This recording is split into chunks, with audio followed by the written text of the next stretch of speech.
Chambers. If you would now please rise with me for a moment of silence and the Pledge of Allegiance.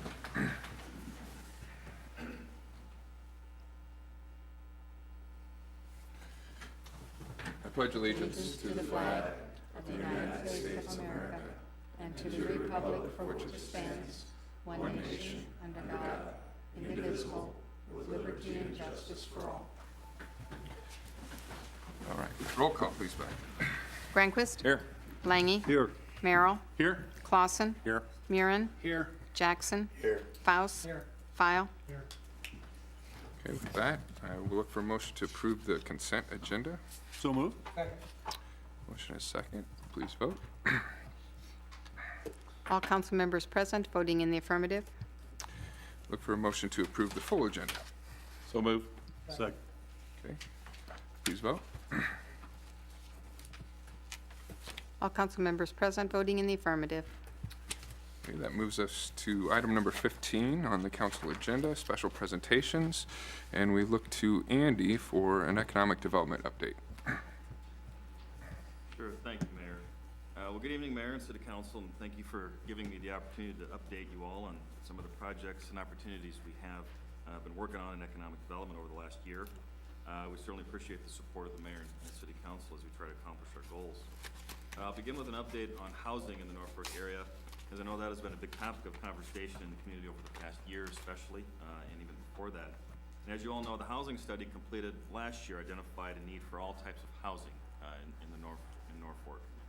Since then, we've worked with several developers, both in Norfolk area and from other areas of Nebraska, industry leaders and local organizations to help facilitate additional housing in the community.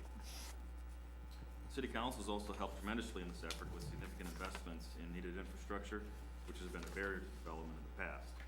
We're thrilled with all the partnerships that have been formed and look forward to seeing the results of the planning come to fruition in 2018 for several projects. Another area where we've seen growth and interest is in the downtown. Over the last year, we've helped coordinate redevelopment projects to leverage private investment with tax increment financing to help revitalize our central business district. The Light Bank Building is a wonderful example of these efforts, along with the recently announced Valentine Buildings redevelopment project down the block. One of the main keys to ensuring a thriving community is to have a healthy and vibrant central business district. Norfolk's downtown definitely fits that description and continues to see investment in housing and business. Nearly a year ago, I announced that we were in the process of selecting a consultant for the Downtown Revitalization Planning Grant that was awarded to the city.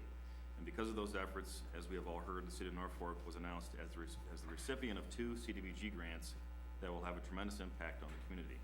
One will help pay for much-needed improvements to Brush Avenue, and the other to create a public gathering space downtown. Development of the riverfront has also been a key focus of our office, and we continue to work with community leaders to enhance our natural waterway through the community. Trail expansion and a Johnson Park Master Plan, which you'll see on the agenda later on today for the development of that plan, are just 2 key projects that we'll see unfold in the coming year after significant planning over the last year. In addition, the creation of the Riverfront Overlay Zoning District will certainly facilitate needed redevelopment along the river, attracting people and businesses. Workforce continues to be a challenge for many employers.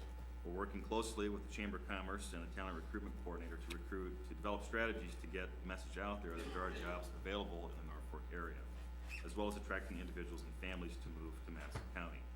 I have no doubt that housing has a big impact on workforce, and increasing opportunities on that front will also help alleviate the workforce challenges. Redevelopment activities have also kept us very busy, as we've seen significant interest in bringing new life to Norfolk's major business corridors.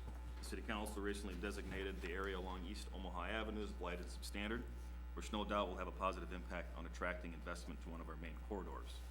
In addition, we're seeing some new construction activity in town with the Norfolk Crossing development at the corner of 13th and Omaha, and the Fountain Point at the west entrance to the community. In summary, growing communities all have certain signs of growth, and the Norfolk area is experiencing those as we speak. One of the areas we need to focus on going into 2018 and beyond is infrastructure planning, which is a major key to economic development. Ensuring that we can provide services to growing areas and improve transportation infrastructure in particular will be essential. In addition, taking a look at the city's recreational offerings and other quality of life amenities will be important to our future. Ensuring a balance of industrial growth, a variety of housing opportunities, and first-rate amenities will secure Norfolk as a destination for people to live and work. In closing, this is a very exciting time for Norfolk, and I want to again thank you for all of the the opportunity to talk to you this evening. Thank you, Andy. I'd be happy to answer any questions. Any questions for Andy? Andy, or comments? That block grant, does that also include storefronts? Upgrade their storefronts? Yes, there is a, Yeah. yeah, for one of the grants, there is a portion of that that will be toward the facade program.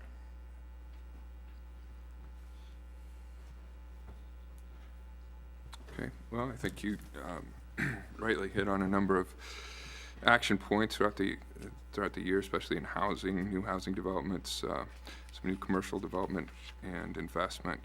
But one of the highlights here, I think, is in infrastructure investment, everything from natural gas pipeline that will help facilitate new industrial growth to sewer and water expansions that will help facilitate growth throughout various areas of the community, to street improvements has been a big focus this year, and I think will help facilitate, hopefully will help facilitate new growth in the future.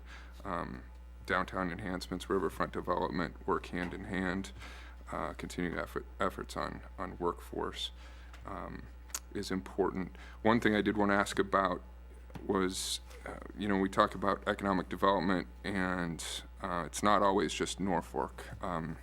Andy, your team has worked in Madison County, throughout the county. Do you want to talk just a little briefly about some of the efforts that we've made in assisting surrounding communities in economic development?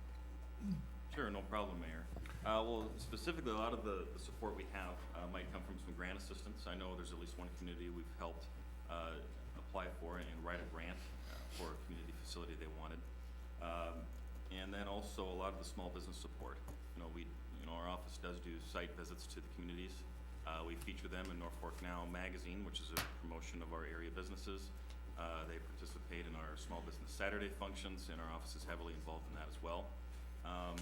And also, we are part of a network of economic development folks. And most communities, even if they don't have an economic development director, there are some folks that are interested in that. And we're all part of a network working on housing, workforce, and kind of creating a regional strategy for those things. So it's all a good partnership that our office has with other communities in Madison County. Okay, very good. Yeah, I think that's important to remember that this is a regional effort as well. Any other questions or comments? Okay, we'll move on to the regular agenda, item number 16. Look for a motion to consider approval of an agreement with JEO for the Johnson Park redevelopment plan. I'll make the motion. Second.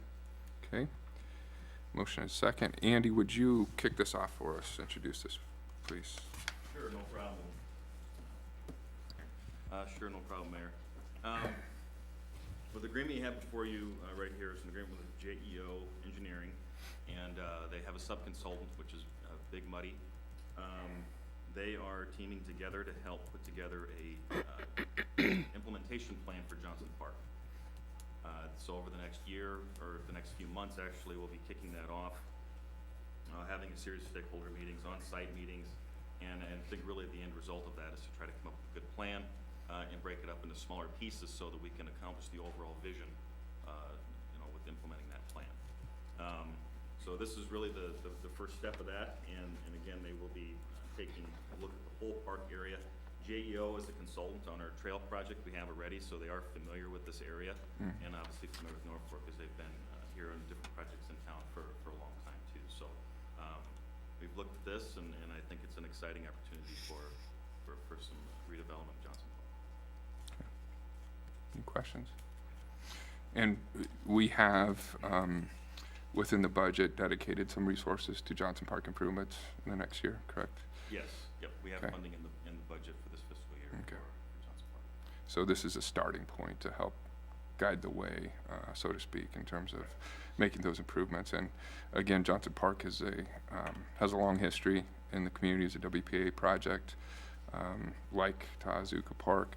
And I think the idea here is to return that park to some of its former beauty.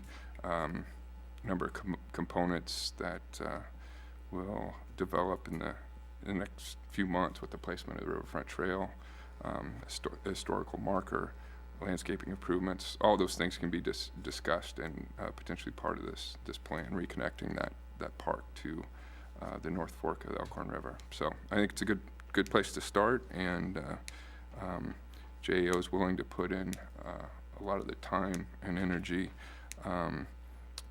into this pro bono, so to speak. So I think we've got a good deal in front of us. Any other questions or comments, council? If no further discussion, please vote. All council members present voting in the affirmative. Okay. Item number 17, I'd look for a motion to consider ordinance number 5515, amending section 35 of the city code to allow the sale of alcoholic liquor on Sunday between the hours of 6 a.m. and 1 a.m. Monday.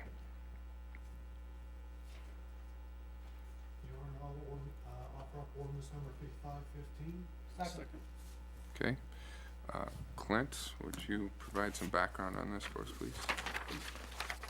The ordinance that is before you would make it possible to, it's a local option, at what time Sunday liquor sales, liquor, beer, wine, and beer can be sold, and the ordinance before you would change that from the present, so that they could all start at 6 o'clock in the morning. Presently, it's 11 o'clock for on sale beer and wine, and it's noon for off sale. And that's for this year only?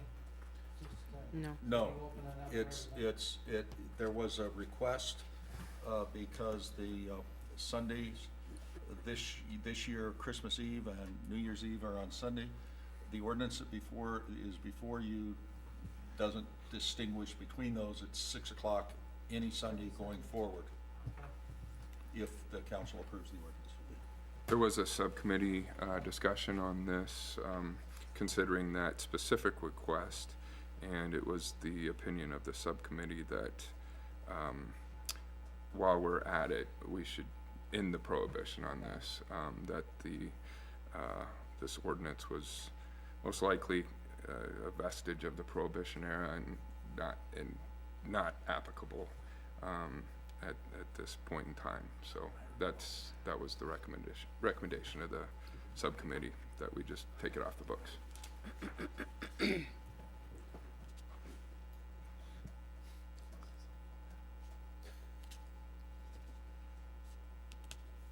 Any further discussion on that prior to vote?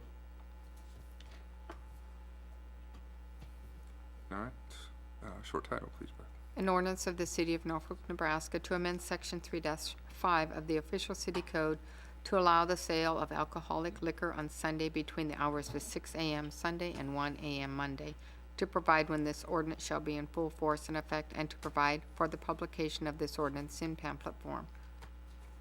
Okay, please vote. All council members present voting in the affirmative. Ordinance 5515 carries on first reading.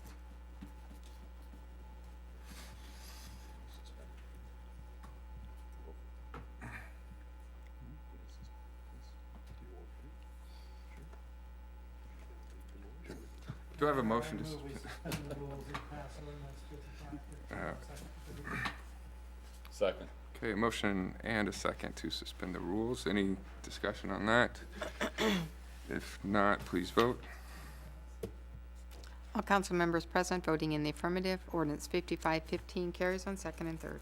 All right, and that concludes this meeting of the Norfolk City Council. Good evening.